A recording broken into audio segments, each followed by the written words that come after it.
Let's look at your typical Tuesday. You wake up, hit snooze 3 times, drag yourself into the kitchen, and stare at your phone for 20 minutes before you've even brushed your teeth. By 2 p.m., you're telling your coworkers or worse yourself that you're burnt out. You claim you're exhausted from the grind. But let's be honest, what did you actually do today? You didn't move mountains. You didn't build a cathedral. You navigated a series of minor inconveniences and spent 4 hours in a state of semi-distraction. You aren't physically spent. You are mentally leaking. You aren't tired. You are undisciplined. We have pathologized our own lack of focus. We call it fatigue because that sounds like a medical condition that isn't our fault. But the truth is, most of the tiredness you feel is actually the weight of 1,000 small, unmade decisions and a dozen broken promises you made to the person in the mirror.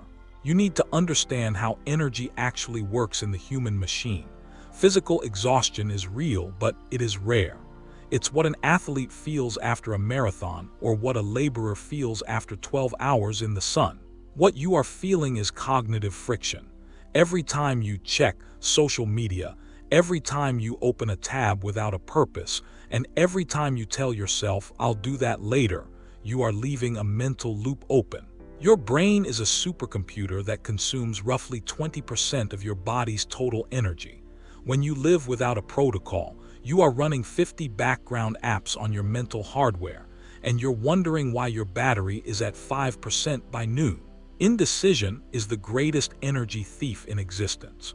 The person who has to decide to work out every morning is going to be far more exhausted than the person for whom the workout is a non-negotiable part of their identity. The first person is in a constant civil war with their own comfort. The second person has automated their excellence. One is draining their battery, the other is charging it. We have a distorted view of what rest looks like. When you feel tired from a day of procrastination, your instinct is to go home and relax. You sit on the couch and scroll through short-form videos for 3 hours. You call this decompressing. It is the exact opposite. You are bombarding your dopamine receptors with high-velocity junk. You are forcing your brain to process thousands of fragments of information that have no relevance to your life. This isn't rest, it's a cognitive coma. You wake up from that rest feeling more depleted, more cynical, and more tired than when you started. True recovery is an act of discipline. It is a walk in silence. It is a conversation with a friend. It is the stewardship of your sleep. If your recovery makes you weaker for the next day, it wasn't recovery. It was an addiction to comfort. You are using tiredness as an excuse to be lazy, and that laziness is making you even more tired. It's a death spiral of the spirit. Structure is not a cage. It is a track. A train is not restricted by the rails. The rails are the only reason the train can move at 100 miles an hour. Without them, it's just a heavy, useless pile of metal sinking into the mud.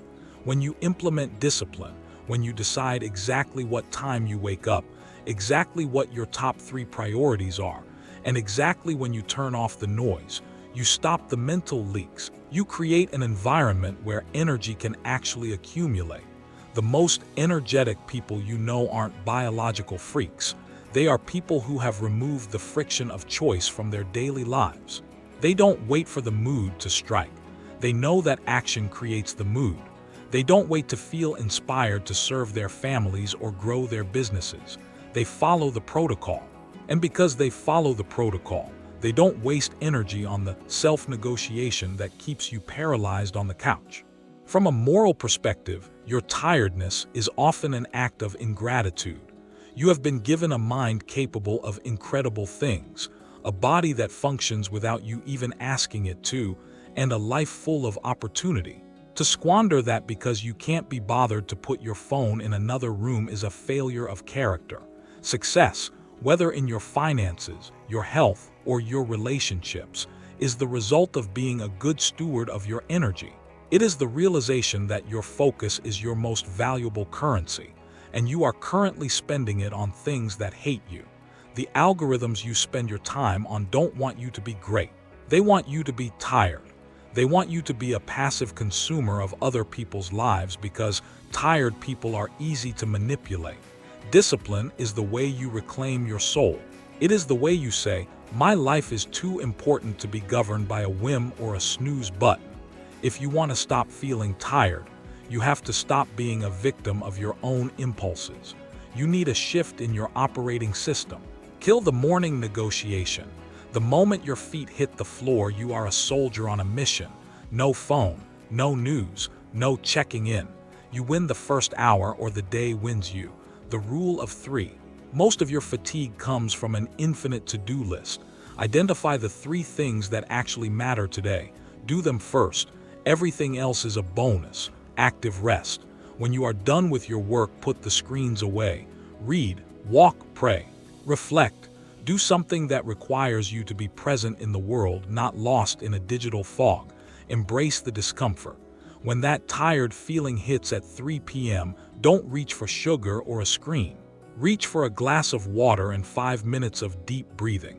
Push through the wall. You will find that on the other side of that feeling is a second wind you didn't know you had. You have a choice today.